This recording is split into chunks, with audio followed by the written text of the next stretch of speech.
এক বিলের মধ্যে একটা কচ্ছপ আর দুইটা সারস পাখি থাকতো। তাদের তিনজনের মধ্যে ছিল খুবই গভীর বন্ধুত্ব। একবার চৈত্র মাসের প্রচন্ড খরার কারণে সেই বিলের পানি একেবারে শুকিয়ে গেল। তখন সেই কচ্ছপ তার দুই সারস বন্ধুকে বলল, দোস্ত, বিলের পানি তো একেবারে শুকিয়ে গেল, এখন আমি বাঁচবো কিভাবে? তখন ওই দুই সারস পাখি বলল, আরে চিন্তার কোনো কারণ নাই, আমরা দুইজন মিলে তোমাকে অন্য আর একটা বিলের মধ্যে নিয়ে যাব যেখানে পানি আছে। কচ্ছপ বলল, সেটা তো বুঝলাম, কিন্তু আমি তো আর তোমাদের মতো উড়তে পারি না, আমি যাব কিভাবে?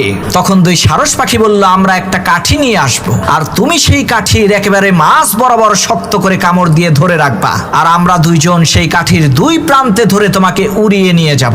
তবে মনে রাখো, কোনো ক্রমেই কিন্তু তোমার কথা বলা যাবে না, কথা বলতে গেলেই কিন্তু উপর থেকে নিচে পড়ে তোমার ভবলীলা সাঙ্গ হয়ে যাবে। কচ্ছপ তাদের কথায় রাজি হয়ে সেই কাঠির মাঝখানে কামড় দিয়ে ধরলো এবং সেই সারস পাখি দুটি কাঠির দুই প্রান্তে ধরে উড়তে শুরু করলো।